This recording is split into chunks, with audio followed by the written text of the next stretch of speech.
तो देश. बघा असं जर ठरलं की पंतप्रधान मोदीजी तुमच्या गावात येणार आहे, तुम्ही खुश होताल का नाराज हो? मी काही कोणत्या पक्षाची नाही आहे, नाही तर काय होतं आमच्यासारख्या लोकांना पाहिलं की लोक म्हणतात नक्की बीजेपीचा कार्यकर्ता असावा. म्हणायचे पाठीमागे जरा मी हिंदुत्वावर, आमच्या ताईंना माहिती आहे फार प्रखर हिंदुत्वावर बोलायची, लोक म्हणायचे नक्की बीजेपीचा कार्यकर्ता आहे. एकाने विचारलं बीजेपीचा कार्यकर्ता आहे का, म्हटलं उभंच राहायचं इलेक्शनला, काळजीच करू नको. अरे आम्हाला काय घेणं आहे महाराज इलेक्शनला, काय उत्तर प्रदेश नाही आहे म्हटलं, हा महाराष्ट्र आहे महाराज. महाराज वारकरी आणि माळकरी याच्यापेक्षा कोणती पदवी श्रेष्ठ आहे हो? असं कधी तुम्ही ऐकलं का माझी वारकरी आणि आजी वारकरी? वारकरी तो शेवटपर्यंत वारकरी आहे महाराज, आणि गेल्यानंतर सुद्धा तो वारकरीच आहे. यापेक्षा कोणती पदवी श्रेष्ठ असावी? आणि म्हणून त्या ठिकाणी बघा पवित्र तो देश पावन ते कुळ, विश्वाला आपला मोदीजींचा. असं जर ठरलं मोदीजी तुमच्या गावात यायचे आहे, डायरेक्ट हेलिकॉप्टर किंवा डायरेक्ट त्यांची गाडी निघून तुमच्या गावात येईल का? लासुरी नगरीत अजिबात नाही येणार. त्या अगोदर CRPचं पथक येईल, SRPचं पथक येईल, हे सर्व चेकअप केल्या जाईल, श्वान पथक येईल. इथे काही ट्रान्सपोर्ट वगैरे होण्याची शक्यता आहे की नाही? मग जागा योग्य वाटली तर त्यांचं हेलिकॉप्टर इथे उतरणार आहे, पण जागा योग्य नसेल तर नाही उतरणार महाराज. तसंच अरे एक पंतप्रधान देशाचा जर गावात यायचा असेल तर एवढी सखत चौकशी केली जाते. मग ज्या कुळामध्ये एक हरिभक्त जन्माला येतो तर किती कुळाची पुण्याई बघितली जात असेल माई बाप हो. भगवान परमात्म्यानं उत्तर दिलं होतं तुकोबरायांना. तुकोबरायांच्या घरी उष्टी भांडे घासली होती देवानं महाराज. कनकाबाईच्या वर्षश्राद्धला पुण्यस्मरणाला त्यावेळेला तुकोबरायांनी स्वतःचं तोंड बडवून घेतलं. देवाला सांगितलं देवा तसं भांडे घासण्यासाठी आला तसं उत्तर देण्यासाठी तुला यावं लागेल, आणि तू जर नाही आला ना देवा याच ठिकाणी प्राण समर्पित करतो. रखमाई माऊली समेत देव उभा आहे.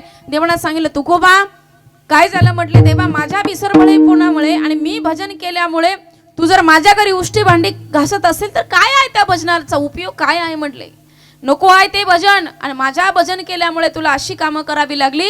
देवानं सांगितलं तुकोबा अजिबात नाही. म्हटले अरे तुम्ही भजन केलं म्हणून मी तुमच्या घरी उष्टी भांडी घासली नाही, तर गेल्या तुमच्या 7 पिढ्याच्या पुण्याईचं कर्ज माझ्यावर आहे, आणि ते ऋण फेडण्यासाठी मला उष्टी भांडी घासावी लागली. काय भक्ती होती आपली. भक्ती कशी आहे? थोडीशी भक्ती केली का आपल्याला वाटतं देव विकतच घेतला. 1 तासभराच्या पूजेमध्ये आमच्या संत महात्म्यांनी सर्व जीवन समर्पित केलं, आणि देवाला म्हणावं, देवानं म्हणावं, देवानी स्वतः म्हणावं काहीतरी मागा.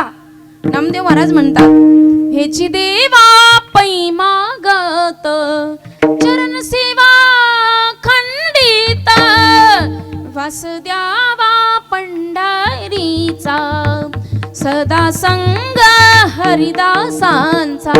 तुकोबरायांकडे चला. तुकोबरायाने विचारलं काय पाहिजे? तरी अतिमिरांचा नाश उदय होवोनी प्रकाश करीवास हृदयी हेची दान देगा देवा, आणि तुझा विसरण व्हावा. याच्या पलीकडे काही नाही लागत. संत महात्म्यांनी म्हणावं देवा अरे आम्हाला माहिती आहे उपाधी रूपी चॉकलेट देऊन दूर करणारा तो भगवान परमात्मा आहे, काही लागत नाही आम्हाला, फक्त तुझी निस्वार्थ सेवा पाहिजे देवा. दुर्बुद्धी ते म्हणा कदा नुपजू नारायणा, हे मागणं संतांचं आहे. आणि आपलं मागणं 1 तासभर पूजा केली की काय म्हणतो आपण, ही मंडळी काय म्हणतात, सकाळी सकाळी पूजा झाली 1 तासभराच्या पूजेमध्ये सुख संपत्ती घर आवे, सुख संपत्ती घर आवे, कष्ट मिटे तनका.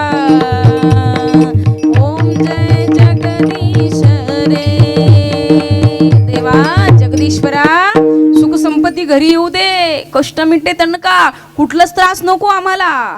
आणि तुकोबराय काय म्हणतात, बरे झाले देवा निघाले दिवाळे. अरे दिवाळा निघला नसतं तर एवढं समर्पण झालंच नसतं. आणि आपल्याला थोडासा त्रास झाला का आपण देवा फार संघर्ष आहे रे देवा, काय करू आता, किती परीक्षा पाहतो बाई बापा. हो अरे परीक्षा सुद्धा त्याचीच पाहतो जो पात्र आहे, ज्याला उच्च पदावर जायचं आहे त्यालाच परीक्षा द्यावी लागते महाराज. अशा प्रकारे त्या ठिकाणी देवाची भक्ती करावी, पण देवाकडे काही मागायचं नाही महाराज. आपल्या मागणीपेक्षा त्याची योजना ही हजारो पटीने श्रेष्ठ आहे. त्याला माहिती आहे तुम्हाला कुठे काय द्यायचं आणि कुठे काय काढून घ्यायचं महाराज. मागायची गरज नाही, त्याची भक्ती करा, निस्वार्थ सेवा करा, धर्म कार्य करा. अरे नाही धर्म कार्य करता आलं तरी चालेल, पण धर्म कार्य करण्याला आडवं जाऊ नका, नरक सुद्धा स्वीकारणार नाही माई बापू. हो तुका म्हणे सत्य कर्मा भावे सहाय्य, घातलिया भय नरकाची जाणे. आणि म्हणून त्या ठिकाणी सत्यकर्मा, चांगलं कार्य करणाऱ्याला सपोर्ट करा, माग खेचू नका. पण भारतीय परंपरेमध्ये एक फार वाईट गुणधर्म आहे महाराज आपल्या परंपरेमध्ये. कारण बघा, एकदा एक जागतिक लेवलची सभा झाली.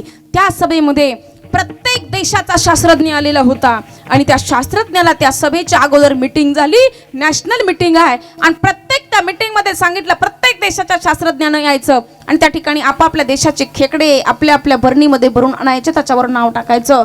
सर्व देशाचे खेकडे, सर्व देशाचे शास्त्रज्ञ एकत्रित आले. प्रत्येक बरणीवर अमेरिकेचे खेकडे अमेरिकेचं नाव, रूसचे खेकडे रूसचं नाव, इंग्लंडचे खेकडे इंग्लंडचं नाव, युरोपचे खेकडे युरोपचं नाव. प्रत्येक देशाचे खेकडे तिथं होते. प्रत्येक बरणीला झाकण लावलेलं होतं. पण एकच बरणी भारतातली अशी होती की तिला झाकणच लावलेलं नव्हतं. अमेरिकेवाले जरा सायंटिस्ट, त्यांना जरा सायन्सचा जरा गमेंट होता, पण त्यांना काय माहिती होतं, त्याचा शेवट तिथून अध्यात्माची सुरुवात आहे म्हणून हे त्यांना माहितीच नव्हतं. आमच्या अध्यात्मातून सायन्स निर्माण झालं हे त्यांना माहितीच नव्हतं. त्यावेळेला त्यांनी काय केलं, म्हणले भारतीयांनो, डोक्याचा भाग कमी आहे का तुम्हाला? म्हणले काय झालं गाढवांनो, या बरणीला झाकण नाही लावलं, खेकडे जाते ना वरती बरणीच्या. भारतीयांनी सांगितलं, अरे बाबा, आमच्या बरणीला झाकण लावायची गरज नाही. म्हणले का बरं? आमचे खेकडे वर जात नाही. म्हणे का बरं? अपंग खेकडे आणले का तुम्ही? म्हणले अजिबात नाही, सर्वात मजबूत पायात आमच्या खेकड्याची. म्हणले मग वर जातील ना, झाकण लावा ना. त्यांनी सांगितलं, अरे बाबा, आमच्या बरणीला झाकण लावायची गरज नाही. म्हणले का बरं? म्हणले अरे आमचा एक खेकडा वर जाऊ लागला, बाकीच त्याचे पाय खाली खेचतात. म्हणले वर जायचा प्रश्नच नाही. ते खेकडे नाही, हे समाजात बसलेले खेकडे आहेत महाराज, आपल्या माणसाला माग खेचणारे. अशा प्रकारे त्या ठिकाणी आपल्या माणसाला माग कधी खेचू नका. सत्यकर्मा भावे साह्य घातलिया भय नरकाची जाणे. पण मला असं वाटतं आता काही जास्त तुमची वेळ घेऊ नये. संप्रदायाच्या नियमाप्रमाणे विठोबा रोखमाई भजन होईल. ज्याला हात आहे त्याने हाताने टाळी वाजवा, ज्याला मुख आहे त्याने मुखाने नामचिंतन करा. कारण नामाविन मुख सर्पाचे ते पिळ, जीवा नवे काळ सर्प आहे. आणि म्हणून त्या ठिकाणी देवाचं चिंतन करावं. या जन्मात जर त्याचं भजन नाही केलं तर मुका झालो वाचा गेली, होतो पंडित महाज्ञानी. मी नाही सांगत, शास्त्र सांगतं. आणि टाळी जर नाही वाजवली ना या जन्मामध्ये महाराज, करण येते ह्याची करा जयामध्ये नारायण. या जन्मात जर हाताने टाळी नाही वाजवली ना, तो देव आहे महाराज. हात देऊन जर टाळी नाही वाजवली ना, तर पुढच्या जन्मात नाक्यावर काय, बाजारात काय, गल्लीत काय, वाजव टाळ्या. अशी वेळ येऊ नये म्हणून आता टाळी वाजवा. विठोबा रखुमाई, विठोबा रखुमाई. लई करता पुन्हा चरणाचं स्थान देता. तसं बोलता बोलता ही चप्पल कुठे तुटली चुकली असेल तर आपल्या चवळीला क्षमारूपी धाग्याने या चपलीची शिलाई करा. या ठिकाणी सर्व आमच्या ज्ञानी गुणी माता भगिनींनी खूप सुंदर अशी साथ दिली. सर्वांच्या चरणी दंडवत प्रणाम. आदरणीय आमच्या वैष्णव सखी श्री सुनीताताई याही या ठिकाणी कीर्तनासाठी उपस्थित आहेत. नाही तर एक म्हणतात ना, 2 घोडे 2 जवान 2 बुवा कधीच एकत्र नीट नांदत नाही महाराज. पण शुद्ध अंतकरणाचे असले की बरोबर एका व्यासपीठावर नीट बसतात महाराज आणि नीट कीर्तन करतात, नाही का ताई? तर या ठिकाणी अगदी सुंदर अशी साथ ताईंची उपस्थिती. आमच्या माता भगिनी, आमच्या नंदिनी ताई, आमच्या गायधनी ताई, आमच्या वैष्णवी ताई, सुंदर अशी साथ. असाच महाराज यांच्याही भावी जीवनाला नारदाच्या गादीवरनं खूप खूप शुभेच्छा. तुम्ही सर्व श्रोते माईबाप, आमचे तुकाराम दादा सुंदर असं नियोजन केलं, फार सुंदर नियोजन.